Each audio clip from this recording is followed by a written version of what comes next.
Hello and well met! Today I'm going to be reviewing Vampire Circus. Vampire Circus comes from the Hammer horror pantheon. Okay, so here is my very earliest memory of this movie. I was about 10 years old and I had one of the best babysitters ever. Babysitters back in the late 80s to early 90s were awesome, okay? They would come over and bring VHS cassette tapes for you to watch, and you sit down and you talk and you hang out. Like, Betty was so awesome. I love you, Betty. Anyway, so I had gone to bed, and Betty had stayed up until, my mum and dad had come home. So she started to watch Vampire Circus. I didn't know what she was watching, but I heard noises coming from the television, and, I came down just to see what was going on, because I wasn't sleeping very well at that point. So, I come down, and I peeked around the corner, and I saw two twin vampires rip the throats open of two little boys. And it was from there that I sort of developed a fascination for this movie. I did not actually watch this film in full until I was about 22 years old, way old enough to know better by that point. So yeah, I caught the film in its entirety on SBS at around about 10:30 at night, and I stayed up until about, say, 12:30 in the morning watching it, because quite frankly, I was so fascinated by what I was watching. I think a reason why that was so is that it really did push the envelope when it came to showing you acts of violence. Considering I saw a rather graphic killing of two children, when you are a kid, it doesn't occur to you that children can die in films. It's virtually unheard of.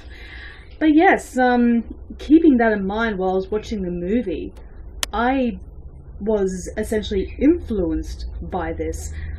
I saw things in that movie I never thought I would see. And this was a film made back in the 1970s, mind you, way before my time. So here I come to you today to talk about Vampire Circus and why it truly is one of my favourite vampire films. It's just the natural simplicity of it. It involves a village that has been overrun by a plague, and generally everybody's miserable because of the quarantine. Nobody goes in, nobody goes out, all that wonderful stuff. So a vampire circus comes rolling into town. Of course, the townspeople don't know there are vampires in this circus, but it's such a very simple yet effective premise.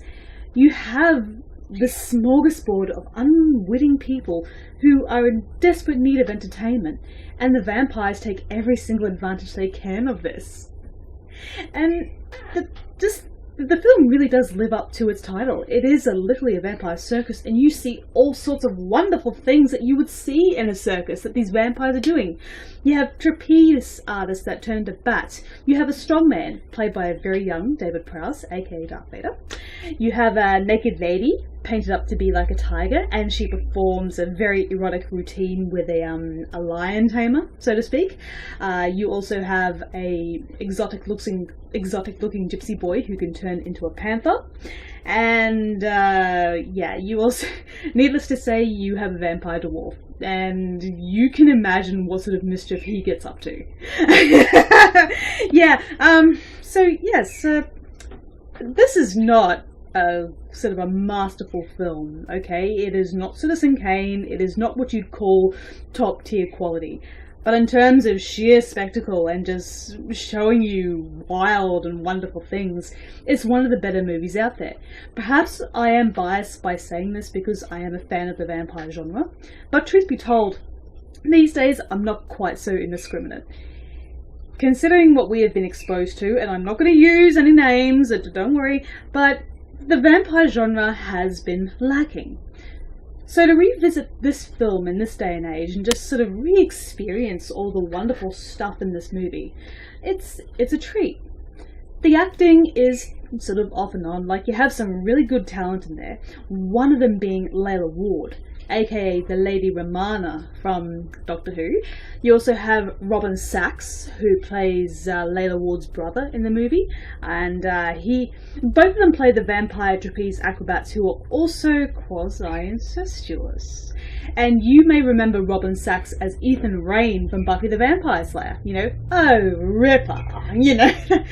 I love that man. You also have Adrienne Corey, and she is the ringmaster of the circus. She is the one in charge of it. She's the one calling the shots. And most of you may know her as the unfortunate female rape victim from A Clockwork Orange, but her character is so mysterious and dominating, and it's rather arousing to watch, actually.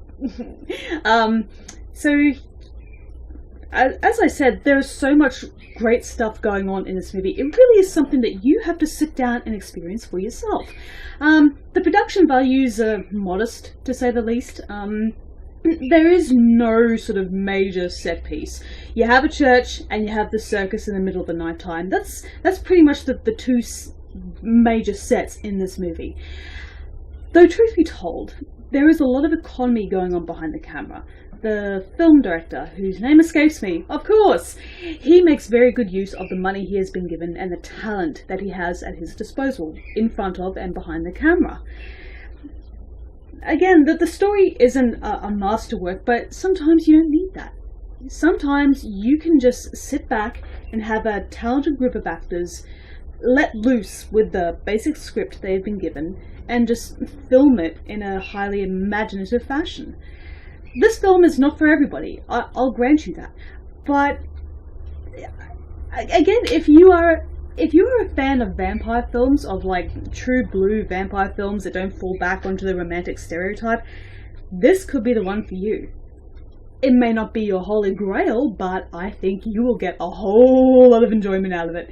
You have garish blood splatter. You get, you know, nubile young breasts, you know, that sort of thing. All that wonderful stuff that you would expect in a 1970s Hammer horror film, it's in there. And it is in your face, and you can't help but just at it. Yes, Vampire Circus is definitely a favourite of mine. The only way you can truly get the full impact of it is if you sit down and watch it with an open mind. Don't expect par excellence, because you will most likely not get it. But it will definitely give you a good time. It's just that the Vampire Circus really does live up to the name Circus. There are so many sights to see, there is so much to do and so much to enjoy. And you know what? That's all it really takes to make a good vampire movie. You don't need to intellectualize it. You don't need to make it more than what it should be. Sometimes you just gotta let it be. So I would give Vampire Circus a 3.5 out of 5. A couple of years ago I may have given it a 4, but let's face it, time is not necessarily kind to this movie. It doesn't look awful on the new DVD editions, and you got to get the Blu-ray of this movie. I have the Blu-ray, and the film translates very well. The colour shows up beautifully, the sound is lovely. It's a very sort of high definition, and it works in its favour. But just with the budgetary constraints and everything, and some of the acting really isn't that good. This movie is a solid good time.